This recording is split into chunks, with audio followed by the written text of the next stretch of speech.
om knive i nattelivet er jassen eller snaven. Hvad er din holdning til knive i nattelivet? Jeg synes ikke, man skal have knive med. Jo, på en betingelse, hvis man skal på arbejde. Eller for eksempel, altså på arbejde for eksempel, skal man bruge den til at åbne pakker eller sådan noget. Det er rigtigt. Har du selv en kniv? Nej, det har jeg ikke. Vil du gerne have en i fremtiden? Nej, lad os trække. Jeg skal ikke rigtig bruge den til noget. Jeg har ikke brug for den. Tak fordi du var med til det. Det var så meget. Ja. Ja, det var så.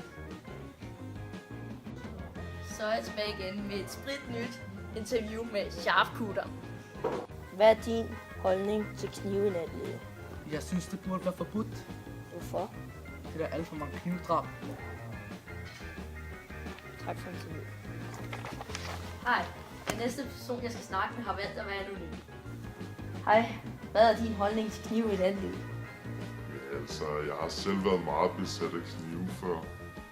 Så jeg synes nogenlunde er det okay, men kun nogle steder. Kun nogle steder. Jeg gør det ikke så meget i dag. Hvilke steder kunne det være? Det kunne være i skolegården eller Torstrup Gård eller sådan noget. Men er du så stoppet med at gå med kniv?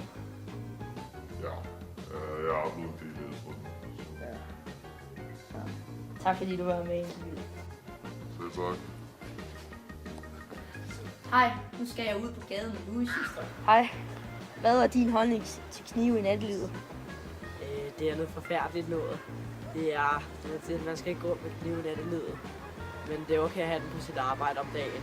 Ja. Har du selv en kniv? Ja, det har jeg. Hvad bruger du den så til? Jeg bruger den til at snitte eller til at eksperimentere med den. Ikke? Ja. Tak fordi du var med i min interview her. Hej, vores normale journalist er blevet syg, så derfor skal jeg interviewe vores næste, som er 9 år. Hvordan er din holdning til knive i nattelivet? Jeg kan ikke lide det. Det er sådan lidt latterligt. Man burde ikke tage dem med i byen. Er du nogensinde blevet truet af en kniv før? Ja, måske et par gange eller 3, men nej. Kender du nogen, der har haft noget med knive at gøre? Ja, min gamle klassekammerat, jo. Han var sådan bros, ikke? Ja, han hedder Batal Kaja. Men han har det nok godt nu, det håber jeg i hvert fald.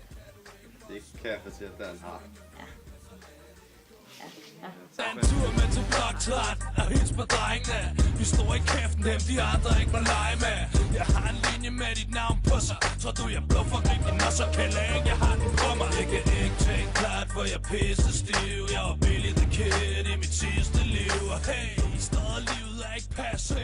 Jeg fandt en ny og ryge has med.